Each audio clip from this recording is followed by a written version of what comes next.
Welcome, one and all. This is episode 26 of 7 Sunday Morning Hot Takes, the halfway point in a year-long journey of discovery and exploration.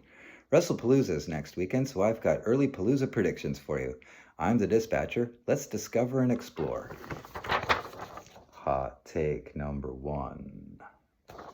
I'd like to begin this episode with a special shout out to Aussie Cousins Wrestling. They've got a great YouTube channel that I highly recommend, and this week we were on the same wavelength. They posted a video about the 10 most improved wrestlers this year just when I was thinking that Raquel Rodriguez deserved that specific accolade. And sure enough, Raquel was the first name they mentioned, so good on you, mate. There's a link to the video and their channel in the description below. Check them out and give them a subscribe and help them get to 1,000 subscribers. Let me praise Raquel for a second. She is looking more and more confident and comfortable with every week. Liv's absence has given Raquel the chance to really step up and take a more senior role in the Judgment Day and in the women's division.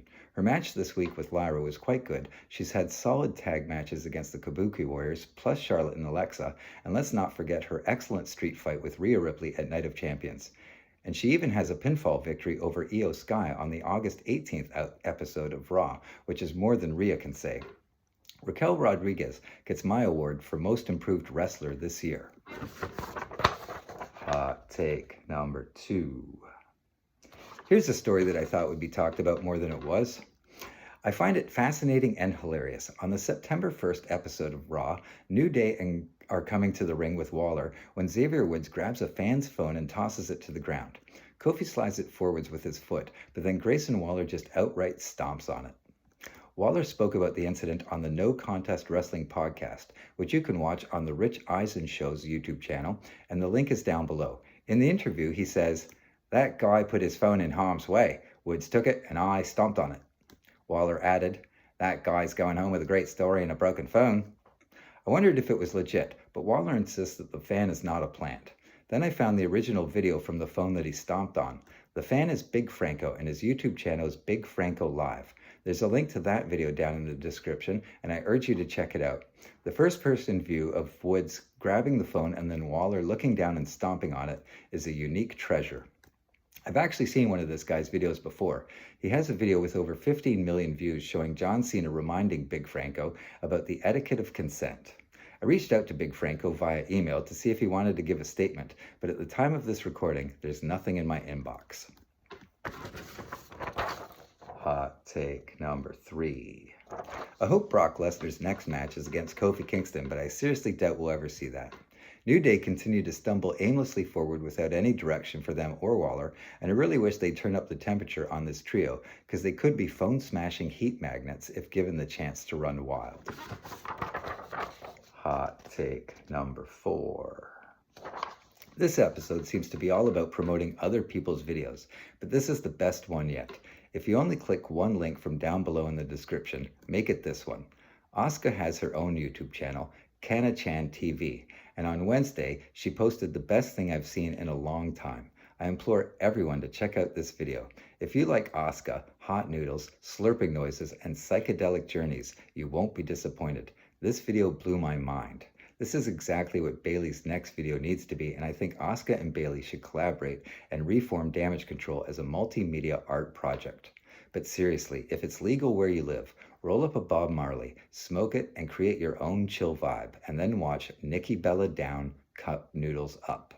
The best part is, she doesn't even mention Nikki Bella. She doesn't say a single word. It's just Asuka eating noodles, and it's the most awesome thing ever. Hot take number 5. I have a terrible idea. A really terrible, wonderful, terrible idea.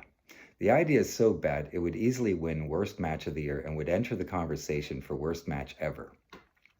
Nikki Bella comes to the ring and complains that the WWE is missing something, a Divas Championship. She declares herself the first contender in a tournament for the vacant Divas title.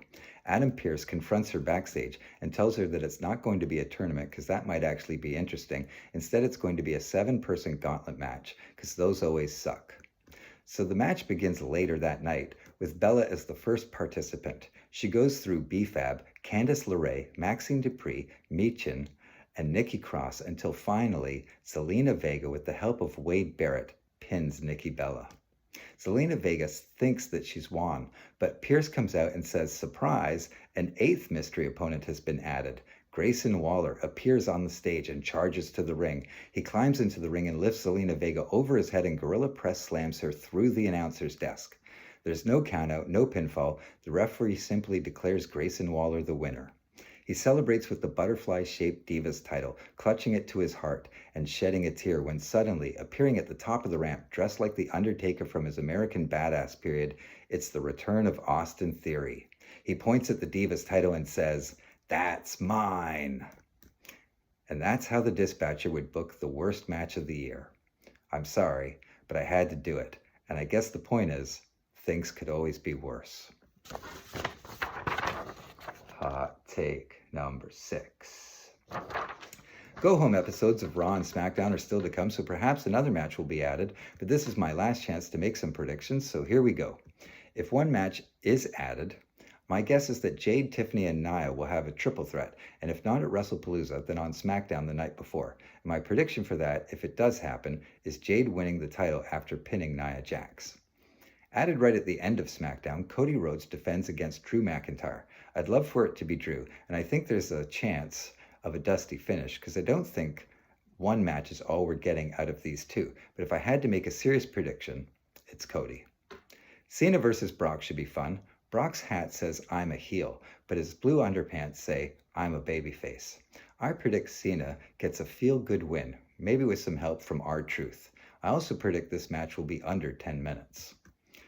CM Punk and AJ Lee versus Rollins and Becky seems like another opportunity for a feel-good moment for the babyfaces, but I'm going to be a contrarian on this one. I think Rollins pins Punk for the upset. The Usos reunite to take on the rest of the Vision. I think this one is Braun and Bronson all the way. And finally, I'm taking Io to win the world title.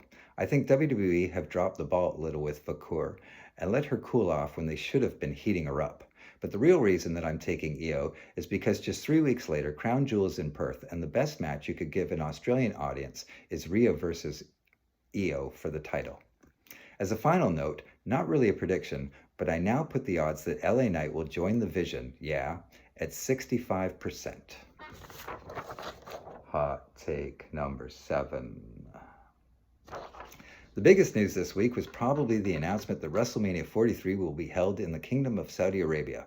I have a few thoughts on this. The first is that WrestleMania 2 took place in one night in 3 different locations. Now that WrestleMania is 2 nights and we're 40 years into the future, the logistics of producing a multi-venue Mania are a lot simpler. There's a missed opportunity here to have night 1 in Riyadh and night 2 in London at Wembley Stadium. That would have softened the blow and made the conversation much more interesting. It's hard to accept. I thought I might be in denial, but denial is in Egypt. Sorry, my uncle wrote that joke. I just found out my uncle's R-Truth. Finally, if you're exhausted by the never-ending acquisition of wealth, if you're feeling disillusioned and disenfranchised by ticket prices, you're not alone. But not only could things be worse, they surely will be, until people stand up and say no to greed, and yes to each other. Thanks for being here. We'll see you the morning after Wrestlepalooza. I'm the Dispatcher, you're on the top turnbuckle, and every day is a sunset flip.